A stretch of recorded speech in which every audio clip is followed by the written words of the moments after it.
Welcome back, everyone, to the Hearthstone Grandmasters. Firebat versus Muzzy is coming up here. Firebat 2014 World Champion. Muzzy, a two-time World Championship appearance. Both exiting in the group stages. However, still one of the top players in Americas if he can pick up the results going to Season 1. Both these players are in the bottom portion of the standings, but Firebat with the win can push himself into the top 4 of Division A. Muzzy's at 1 and 3, so it's not looking good for him for now. But if there's one thing that I have learned about Muzzy is that he is a guy that proves himself over time. The more volume you add, the better Muzzy's results show. And so, I mean, he's proven it over and over throughout the years of getting #1 in the points earner position for Americas 3 years running. Yeah, and kind of needs to pick it up. Like, yes, yeah, sample size, Muzzy, of course, is going to go, but is 14 matches enough for him? He kind of needs to turn it on right now. And moving into this matchup, Firebat playing the Warrior deck and Muzzy playing the Rogue deck. It's another Rogue versus Warrior, but these ones are a little bit different. Muzzy has decided to kind of play the old tempo Rogue. He's got Raiding Party, Waggle Pick, Dread Corsairs, Hench Clan Thugs. This looks very similar to the tempo Rogue of old. Now it has gotten weaker. Raiding Party is now at 4. Prep only reduces by 2. So all of these really powerful tempo plays that you used to be able to do just aren't possible. But seeing the last 2 matches, hearing Purple talk about how greed sometimes isn't necessarily the way to go, just going fast and hitting them can be good. And I like Muzzy's deck for that reason. Well, the secondary deck is what becomes interesting, too. The Chef Nomi with Karen Bloodhoof and Harrison Jones. It is one of those dicey situations where when you set up a Chef Nomi, you also are opening yourself up to bombs, but sometimes you're able to get out very quickly against a Warrior before they even have time to set up counter bomb play. And we have seen players historically with this tempo Rogue be able to climb to the top ends of Legend with the Chef Nomi package. In the meantime, Firebat, his Warrior deck, he was not exactly expecting Amnesiac this week to play Mage, but he was expecting Rogues to be popular, and he was very confident that his Warrior could crush the Rogues. He said that specifically he was not anticipating anyone playing the Raiding Party Rogue, but he still remains optimistic because he says, well, this is kind of like the same matchup as the past, but that deck's just weaker. So it is. Maybe I should be okay. The choices that he's made for his deck also kind of makes it weaker. He does have the 4/1 drops, which helps a ton. Eternium Rover, Shield Slam, but Omega Assembly, not that great against Rogue, especially fast ones. And no Weapons Project, no Harrison Jones in any of his decks.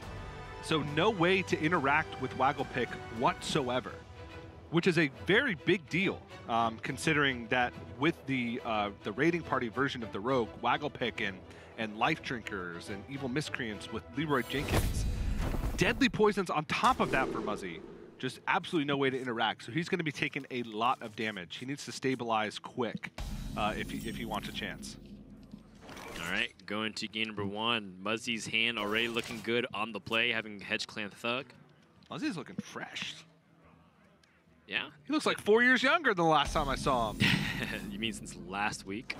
Yeah. Well, Muzzy is also moving to Southern California very soon, I believe, if not already out there. Well, I think last week he had a backdrop set up, and this week he doesn't. So he could have made the move. He is in a different spot. Right. He could have either be packing and either getting ready to move, or have already made the initial move and waiting for the rest of the stuff to show up.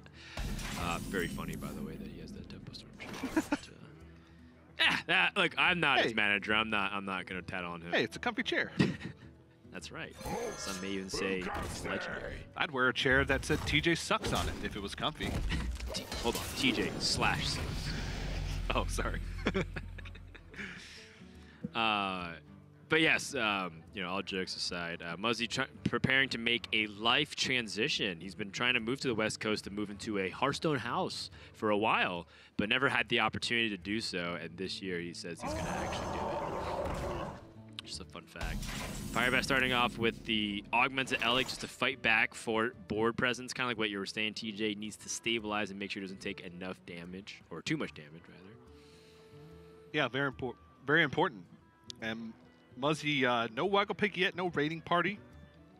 Not really too much going on outside of just this Hench Clan Thug.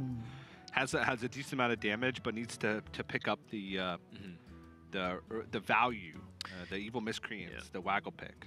I like the augmented Ugg better. It's resilient against backstab dagger plus develop a minion. Firebat, what he doesn't want to happen is Muzzy to develop another minion so that Dynomatic doesn't challenge the Hench Clan Thug. If Muzzy kills this off and uses all of his resources, the Hench Clan's a 5/5. Dynomatic takes it out no problem. So Muzzy needs to try and keep 6 life on the board. The only way he can do that is to utilize Deadly Poison right now. And then the Pirate. Very smart. Very sharp. And that brings up a problem for Firebat, because now there's 6 health on the board. And unless he gets very fortunate, Dynomatic is not going to be killing that hand. Yeah. At least not right now. Now, you can roll Dynomatic into Dynomatic. Firebat does have a lot of tools to try and stabilize. The issue will be... Oh! Oh! TJ. Oh! Captain Greenskin! Well, that's also perfect because it presents 6 health on board again, which means that it plays around Dynomatic again. Oh, that's brutal for Firebat. Well, it doesn't play around. Good old-fashioned hit him in the face rope, Dan. It doesn't. I missed it. It doesn't solve everything, and plus, Firebat has, like the Dynomatic is likely to kill the Hench Clan Thug in this spot, but he can also just Zilliax. Good Zilliax.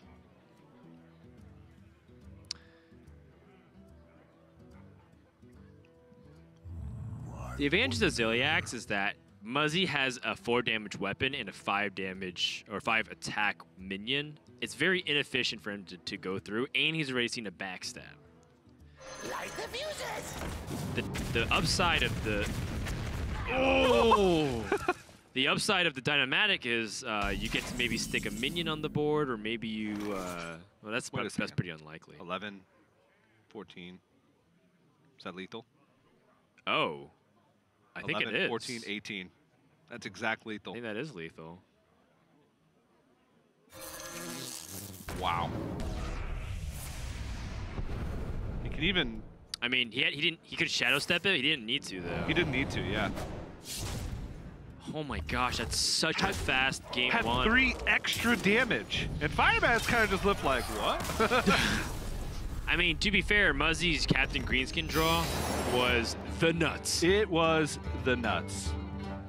Wow. So that's the other end of the spectrum. You heard Purple talk about you can go one of 2 ways. You can go faster and more all in, or you can go more value. And yeah, turns out, going fast. It's pretty damn fast, TJ. I'm not going to lie. But just very well played by Muzzy. That turn 4, using Deadly Poison inefficiently to ensure that his Hench Clan Thug has the maximum chance of surviving a Dynomatic. Fantastic recognition, and you know, kind of the only play we can point to in the game as what put him ahead of Firebat. Right, and then Firebat had that one choice of Zilliax. I totally understand the Dynomatic, though. Had it actually killed the Hench Clan Thug, he still would have died, by the way. He still would have died. It just, you know, based off the combination of cards, but it would have also required a specific likely scenario combination. And I'm interested to hear how Firebat weighs both those options if we get a chance to talk to him.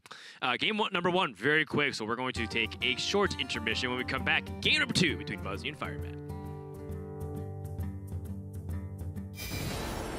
So you're probably wondering why I gathered you here. Let me take a moment and break it down. We've been given black eyes by the good guys. Oh, but that's about to change.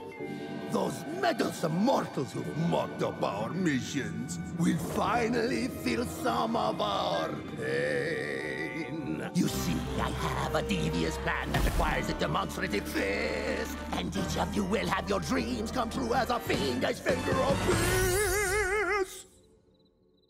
What? All right. Let me try this again.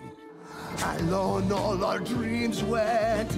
Kaboom! Yes! but united we'll take the candle. no fish bigger. I'm seeing what you want to do. Let me hear it. We'll come together so we can dismantle. Now here's the plot to capture your greed and intrigue. We'll take Dalaran for all that it's got. As we form an evil league.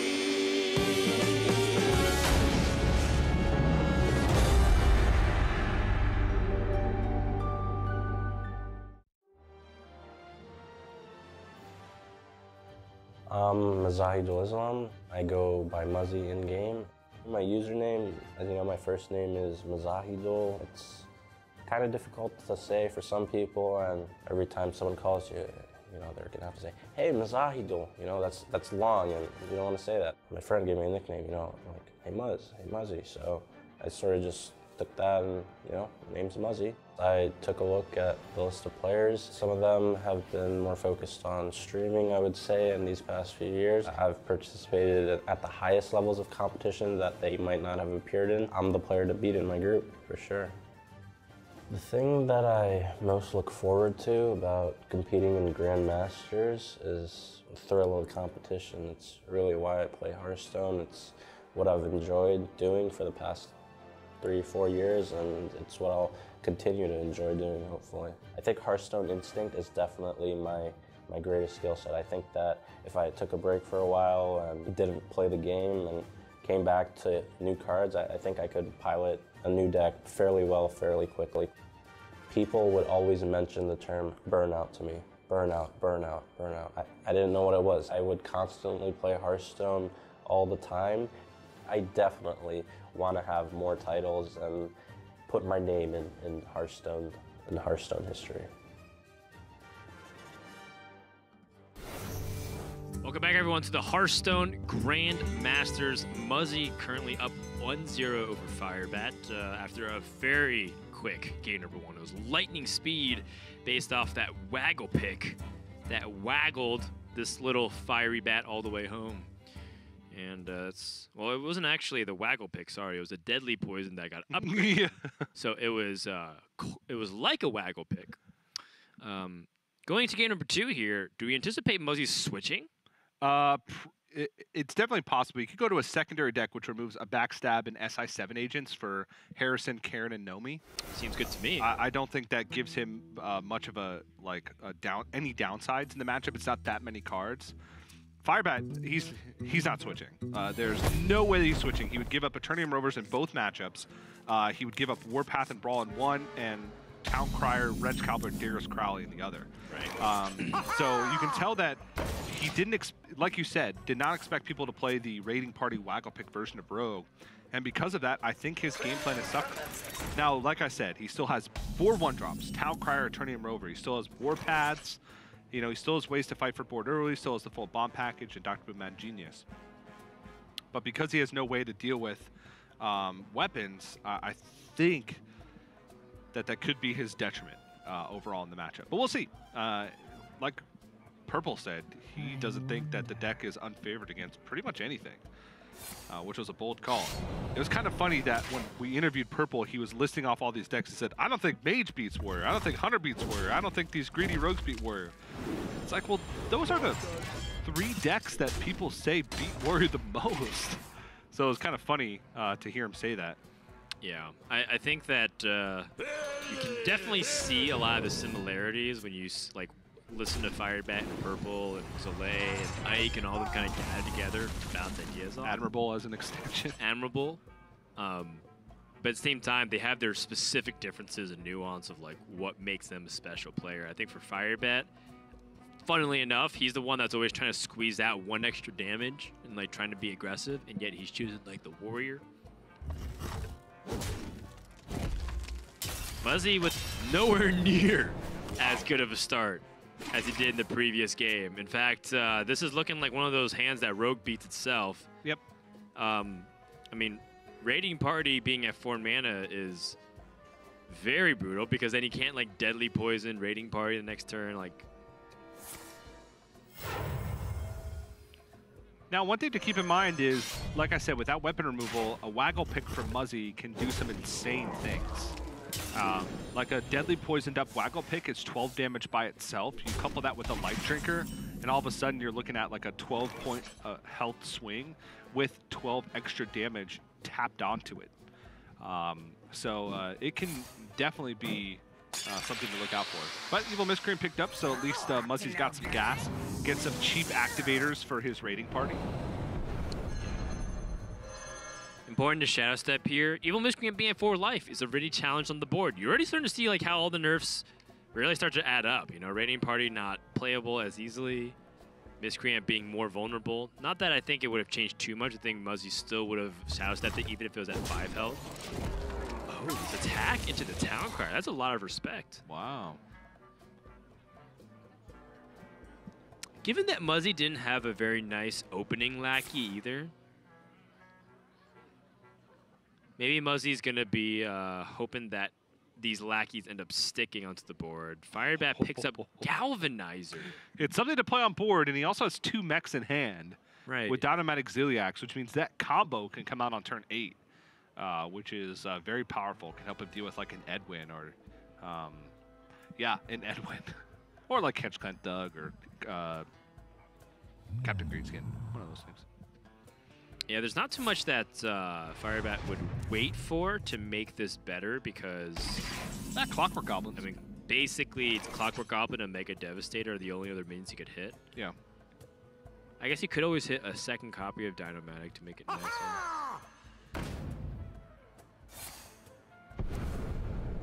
4-mana draw 3 is still very good, by the way, but it's the fact that the combo restriction makes it very annoying. Yeah. And now Muzzy has a question of whether or not he wants to hold so that he can play like Captain Greenskin, Dracoseer, Evil Miscreant, go for a big swing, or take it a little bit slower.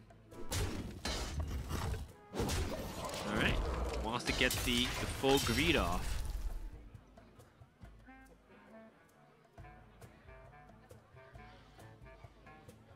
Galvanizer, Augmented Elic. This is going to be Firebat's opportunity to get in while he can. Sorry, sneak in the bombs. It's not like he's going to do too much damage immediately, but it's just that he's going to slowly whittle Muzzy away. Second pick. I mean, that's a lot of damage in hand. Yeah, 16 just with the 2 waggle picks, 4 from the Eviscerate, 2 more from the Goblin Lackey. I mean, you can count that like 6 more from Captain Greenskin. Sure. Now, it's whether or not he has the time to do that. Firebat has now shuffled 3 bombs into the deck. Not insignificant.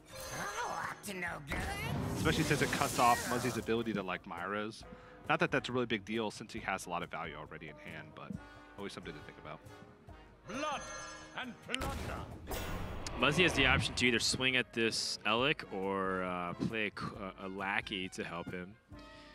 He could Witchy Lackey one of his minions and then just play a little bit slower. He did steal Galvanizer, so all bets are off in terms of like what kind of combination he might see. Like Firebat might pull out the Eternium Rover #2 plus Ziliax, and he's in big trouble. Those are Kobold. Yeah, shuts down the Ziliax Magnetize ability. It does, but I was thinking like Goblin Lackey, trade in Evil Miscreant. You still have a good enough spread against Dynamatic. Oh, that's fair, yeah. Dynamatic is something to consider. Goblin Lackey is harder to use as well, which is the big thing. Like, with an empty board, you can't use it to snipe something off. Like a Ziliax, for instance. If Ziliax were to come down, now he has to use damage or Eviscerate in order to get through it. This is better against Weapons Project if Firebat has switching into it. Oh, he doesn't have it. He doesn't have it at all. He has no weapon removal in any of his decks. Oh, okay. I thought he had one. Nope. Primary, secondary, and tertiary, 0 weapon removal. Well, that works out really nicely for Muzzy with Waggle Picks. I think Firebat anticipated Rogue. He just didn't anticipate Waggle Picks being something that he would shut down. Because weapon removal against Rogue that doesn't play Waggle Pick is often not as important. Yeah, outside of like Ethereal Lackey into Stolen Steel into Doomhammer. Woo!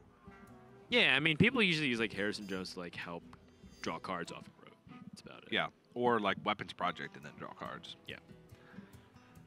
So Greenskin was something that we were thinking out originally. If I'm Muzzy, I'm kind of weighing if I want a Witchy Lackey in this position too. Looks like he's just gonna instead add the damage. Yep. This is smart to go in this turn because Firebat is a turn away from a full Warpath clear.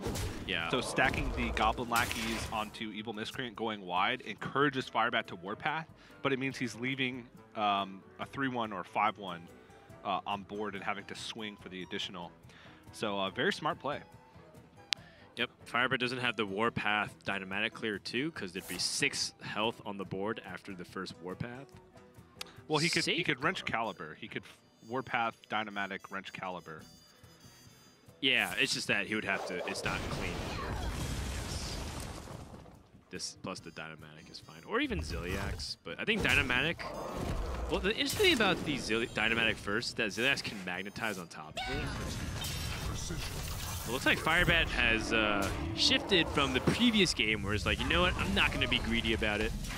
I'm going to play the Zilliax.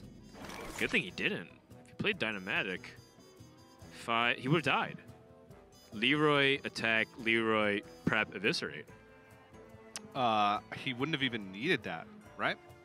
It's 17 with just Leroy. Oh, you're right. Hit, Leroy, hit. I forgot they gained 3 life from the Zilliax. You're correct. So can he set up for a 2-turn lethal? Let's say he eviscerates the Zilliax, Leroy's face, attacks Waggle Pick, so he puts him down to 9, has Leroy Waggle Pick in hand, that's 11. So does have a 2-turn lethal setup if no taunts or armor gain were to come into play. From his perspective, that seems really good, and honestly, his hand just plays right into that. Choose soon. Well, you can see Safeguard, which puts a stop to that plan.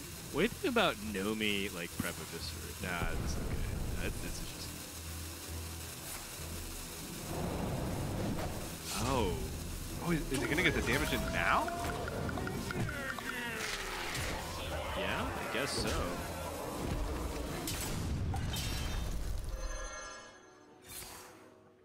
Okay, so he traded a preparation. Be able to re-dagger. To re-dagger. With a Waggle Pick in hand.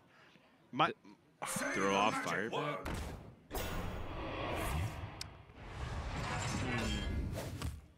I thought he was going to try to get the damage in now, put Firebat down to 5, but 5 is still kind of a weird number.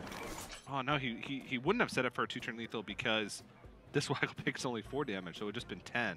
So I think he may have realized that, and that's why he wanted to trade for a dagger up, because he wasn't certain that he wanted to go for a Waggle Pick next turn.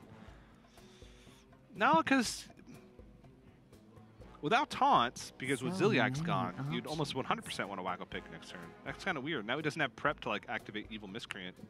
Yeah, the prep throw, sorry, not throw, but the prep usage felt like very confusing to me personally. Ooh, Ethereal Lackey. Yeah. It honestly felt like he wanted to get the Leroy damage in right away, but didn't have time. I thought he was originally going for Leroy damage. Front, like, he wanted to get it before he talked. Whew. Stormwind Chain. Free 2 damage. It's honestly potentially a big deal. Because now, like, Waggle Pick cleanly takes care of the Safeguard. Now, it's awkward when you have to attack into a taunt with Leroy in hand because you can't bounce the Leroy. So, like, in order for him to kind of find lethal, he'd have to, like, Ethereal Lackey into a spell and then go for a 50-50 at best onto Leroy Jenkins to push through for lethal damage. Right. Firebat still knows that the Leroy's bounce back, and he knows a Lackey. Doesn't know that Muzzy's holding the Chef Nomi, though.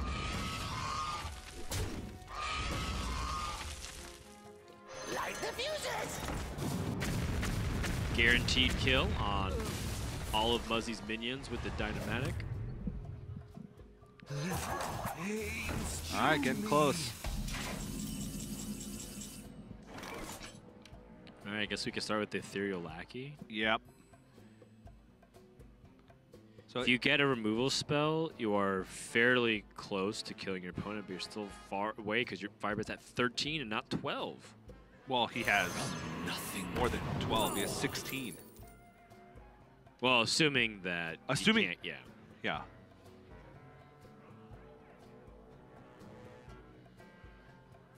Oh, turn off friendly minions. Myro's the stable element. Okay.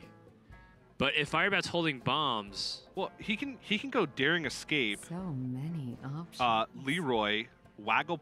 Ah, man, this is awkward.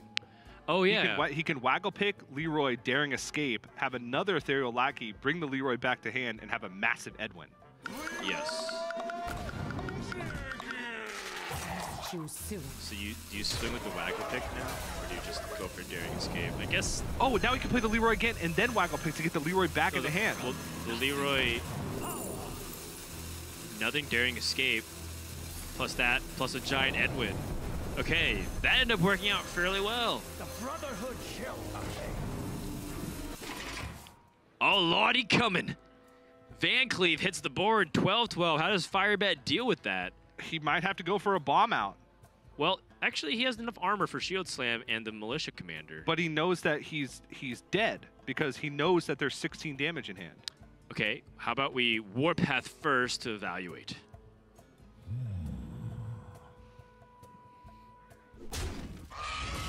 Okay, Warpath first to evaluate. If he picks up Armor Gain, Yeah, Dr. Boom would seal it. Darius Crowley, no. so this is the hard part.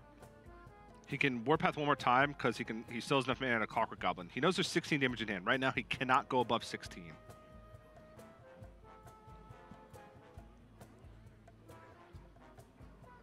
What now? Still looking for Mad Genius Town Crier, but he's already played a Zilliax. Yep.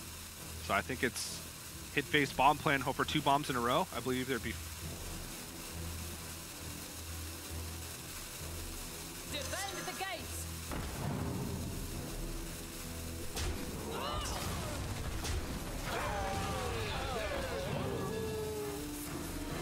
3 bombs in a row now. Yeah, but that's not going to do it. Leroy plus the Waggle Pick. Firebat knew that this was going to happen. And, you know, even with that bomb, Muzzy drew the unstable element. Nerfed Temple Rogue, still able to get over the hump against a matchup that is considered to be unfavored for the Rogue. Muzzy 2-0 victory over Firebat. Wow. But I gotta say that a combination of very good outcomes and draws, plus very good technical play from Muzzy. Yeah.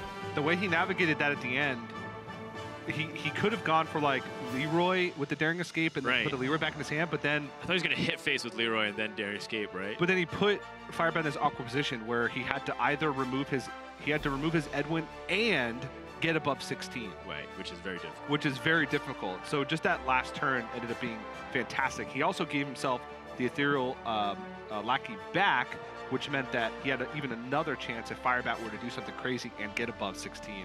He had like an additional chance to try and find lethal damage. So It's so weird to me, TJ, because the value-oriented slow rogues are losing to the warriors, but then the nerfed fast rogue, tempo rogue, is just 2-0'd the warrior. well, I mean, you look at that series and you think if Firebat just had like a weapons project in any of his decks, like it would have Right. been much different at any juncture, right? So it's a deck list issue, you think? I think Firebat just not expecting the aggressive rogues. Muzzy kind of taking people by surprise. Yeah. A lot of people brought that value rogue, and he's just like, I'm just going to play a nerf raid party, nerf prep, and just Get get there him anyways. because nobody's playing weapon removal right now.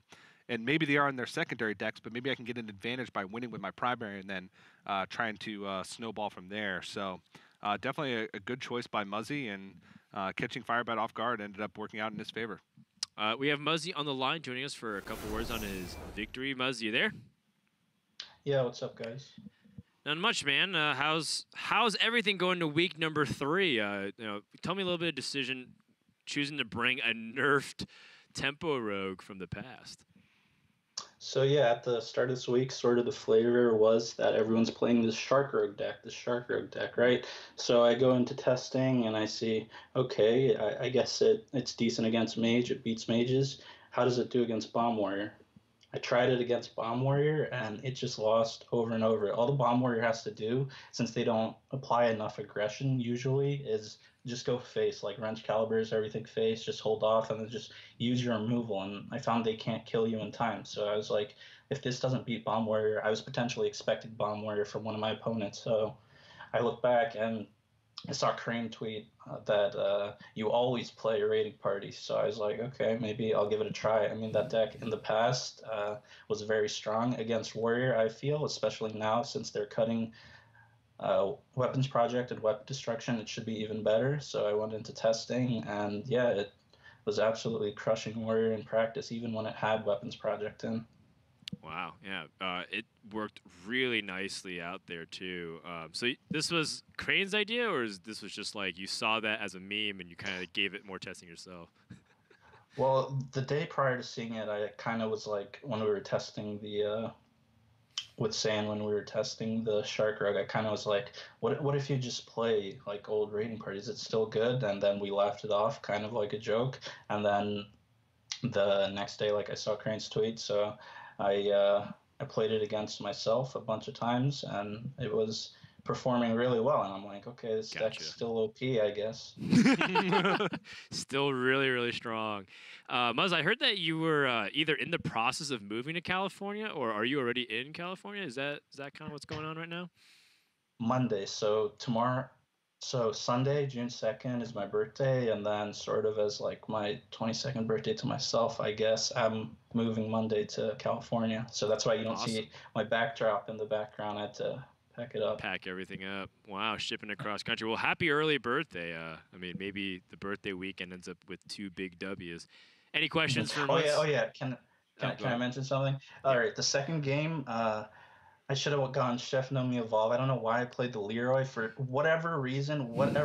I thought I had a Shadow Step in hand, and my play was going to be play the Leroy again and Shadow Step. And then I was like, okay, and I did it. And then I looked back at my hand, and I saw, where's the Shadow Step? The play was always Chef No Me Evolve. It was always Chef No Me Evolve. But well, we saw you use the prep. You traded prep for a dagger up.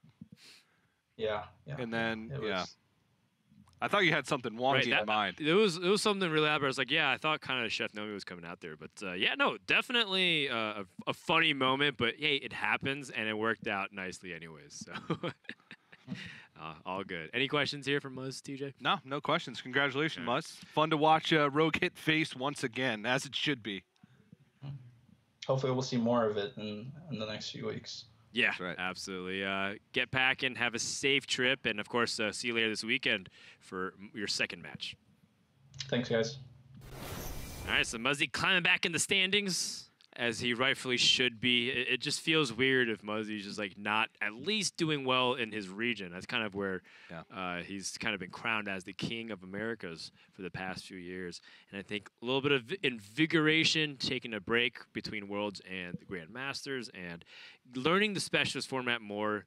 Seems like all those players are getting comfortable after that a little bit of a rocky start. Yeah, 1-win Muzz they've been calling him, but they're not calling him that anymore. They've been calling him for that for years until 2019. Until 2019, until now. All right, so that's our third match. We have 2 more remaining. Coming next, we have a Warrior Mirror between Frozen and Eddie. These are both players locked in for a tie in first place at the beginning of the day. What's going to happen after this best of 3? We'll find out when we come back to the Hearthstone Grandmasters.